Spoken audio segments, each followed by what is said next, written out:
una asamblea celular, o sea, un sistema de neuronas. Es un proceso biológico. Lo mismo cuando se va desintegrando. Por ejemplo, aprendemos algo nuevo, se forma un nuevo sistema celular o neuronal. Y a medida que no lo usamos, se van debilitando las conexiones entre las neuronas y el sistema termina por desaparecer. Hagamos un par de analogías. ¿Qué es el caminar? Es una función de las piernas. Las piernas, por supuesto, conectadas con el cerebro. Sin el cerebro no podemos caminar. ¿Por qué? Porque justamente la corteza motriz es la que controla los movimientos, ¿no? Pero es una función específica de las piernas. Yo no sabría contestar la pregunta ¿cuál es el fundamento biológico del caminar?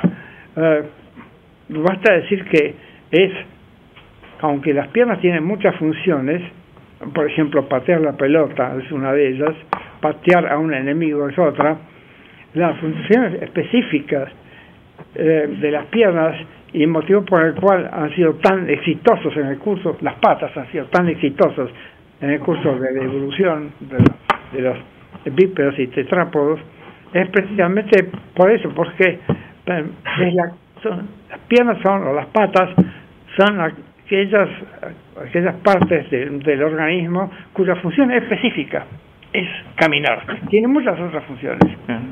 Lo mismo pasa con el cerebro. Tiene muchas funciones, pero la función específica del cerebro humano, las funciones específicas son control de la conducta, en particular de los movimientos, y control de todos los procesos mentales. Hay otras. Dice, teniendo en cuenta la historia evolutiva de la vida, ¿cómo es posible explicar la emergencia de los fenómenos mentales? No, justamente, si empecemos por ver por los organismos unicelulares. Hay bacterias, la famosa Eulena viridis, estudiada hace más de medio siglo, que tiene una región que es sensible a la luz y que le permite entonces,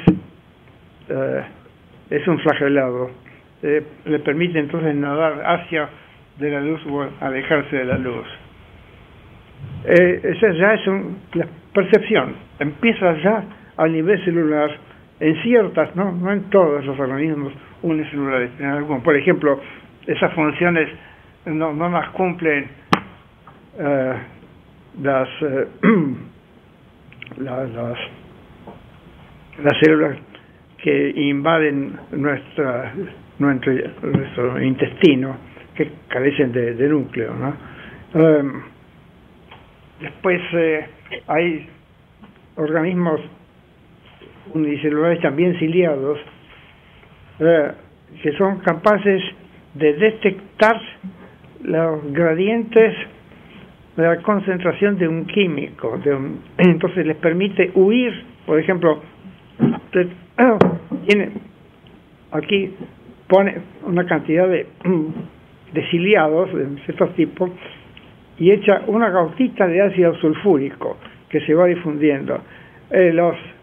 Va a ver que hay que mirar con el microscopio, ¿no? Porque son microscópicos. Va a ver cómo los ciliados escapan al ácido sulfúrico, van hacia lugares donde la concentración es menor. ¿Y por qué? Porque entre la parte superior y la parte inferior, no digo el cuerpo, porque no tienen cuerpo, pero hay detectores que detectan la diferencia de pH, ¿no? De acidez. Entonces las funciones mentales empezaron ya hace 3.500 años, digamos, en forma muy primitiva. Esos son los antecesores. Después se fue formando órganos especiales para ejecutar esas funciones, ¿no?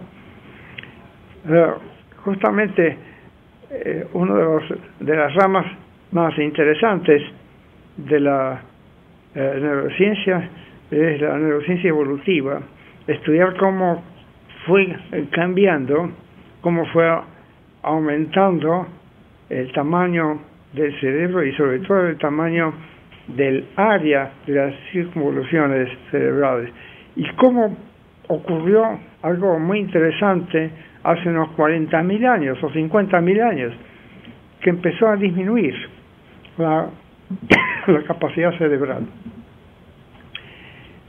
Una hipótesis posible es que al hacerse más inteligentes la gente necesitaba menos hacer, digamos, trabajos manuales, y el control muscular pasó a ser menos importante que otras funciones del cerebro. Esa es mi hipótesis, pero no sé si será cierto. Pero lo curioso es que uno dice, bueno, uno tiende a adoptar el principio tejano, que dice que cuanto más grande, tanto mejor, ¿no? Para automóviles, para sombreros, para extensiones de campo, para todo, ¿no? Para el poder político, etcétera. No necesariamente. Pues ya sabemos que hay una tensión, hay una incompatibilidad entre el tamaño de la cabeza y la capacidad de llegar a nacer sin forceps, ¿no? El proceso de nacimiento de un ser humano es mucho más dificultoso que el de un caballo, precisamente porque tenemos cabezas, somos cabezotas, ¿no? Entonces va a haber que calcular cuál es el tamaño óptimo, ¿no? Bueno, en todo caso,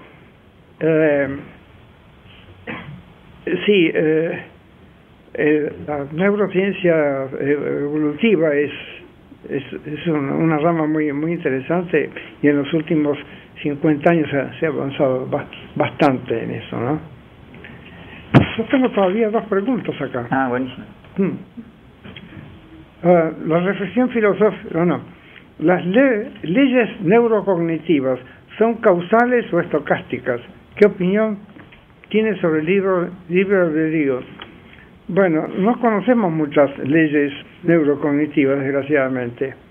Yo supongo que lo mismo que pasa con otras ramas de la biología y de la ciencia en general, e incluso de la física, la causalidad se combina con el azar. De modo que es muy posible, además, que a distintos niveles o distintos órganos, etcétera, predominen las leyes causales y en otras predominen las leyes estadísticas. ¿Qué opinión tiene sobre el libre albedrío?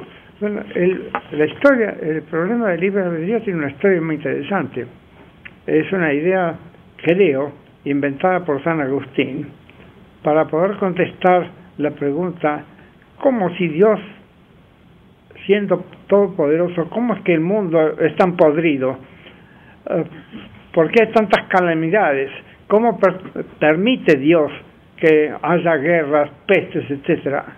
Dice San Agustín, es que el ser humano es el causante de todo el mal. Ya sabemos que nacemos con el pecado original, somos malos, entonces no de extrañar que exista el mal en el mundo, y tenemos nosotros la libertad de hacer mal o de hacer bien. Entonces Dios nunca es culpable de nada, nunca se lo puede acusar de nada. Cualquier calamidad que pase somos nosotros los culpables, ¿no? Pero esos son los motivos por los cuales la mayor parte de los científicos no creen en libre albedrío, creen que es una mera invención de los teólogos. Y sin embargo, yo no creo que sea así. Yo levanto en este vaso en este momento, porque se me da la real gana. Lo hago para ilustrar, para mostrar que sí que tengo libre albedrío. Podría haberlo dejado ahí, o podría haber tomado el libro y lo demás, o no haber hecho nada de eso. Y para poder ejercitar mi libre albedrío es necesario que mi corteza prefrontal, que ocupa más de la tercera parte de mi cerebro, llega hasta más o menos por acá, que es 35%, 39% de la corteza cerebral. Bueno, es necesario que mi corteza prefrontal ordene a mi corteza motriz que mueva mi brazo y mi mano en cierta forma. Es una cadena causal, es decir, que sin causalidad no habría libre albedrío, que el libre albedrío no es cuestión de azar. Y a propósito de eso, acabo de leer un artículo muy curioso de dos de los matemáticos más famosos. Uno es John Conway, el que demostró el teorema de Fermat hace pocos años, y el otro Simon Cohen, que hace muchos años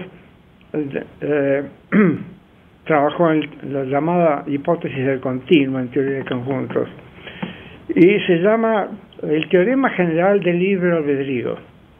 El teorema dice más o menos que si nosotros, los seres humanos, tenemos libre albedrío, también lo tienen las partículas fundamentales. Es un sofisma completo. Pero fue publicado en las Notices of the American Mathematical Society, que es un órgano matemático que reciben casi todos los matemáticos, o al que acceden todos los matemáticos. Y entonces, dan por sentado que los seres humanos tienen libre albedrío. Ok, estamos de acuerdo. Pero le adjudican libre albedrío a las partículas. ¿Por qué? Razonan de la siguiente manera. Dicen, el experimentador le da al objeto microscópico, le da la posibilidad de hacer esto o aquello. Y el objeto microscópico el experimentador no puede disponer las cosas de manera tal que ese objeto microscópico haga solamente una cosa, porque tiene la posibilidad del objeto microscópico de hacer A, B o C. Entonces eso demuestra que tiene libre albedrío. Ahora, no definen lo que es libre albedrío. Si voy al diccionario, voy a ver que el libre albedrío consiste en hacer conscientemente, deliberadamente, lo que uno desea. Para eso se necesita un ser dotado de un cerebro que esté consciente en ese momento y cuya corteza prefrontal no esté dañada, etcétera, porque es perfectamente posible, dañada, por ejemplo, es perfectamente posible hacer lobotomía y aislar la corteza prefrontal del resto del cerebro, en particular de la corteza motriz, y hacerlo incapaz de hacer cosas libremente, ¿no? Entonces nadie se anima a criticar a esto porque son matemáticos famosísimos, pero digamos se han metido en un terreno que creen que pueden macanear solamente porque son famosos, ¿no? En matemática no harían una cosa así. No usan palabras o conceptos tales como el de libre albedrío sin definirlos, sea explícitamente, sea axiomáticamente, de manera correcta, ¿no? Como nadie lo ha refutado hasta ahora, he tratado de hacerlo yo en mi próximo libro, que se llama Materia y Mente. A propósito, ya anótenlo, algún día saldrá.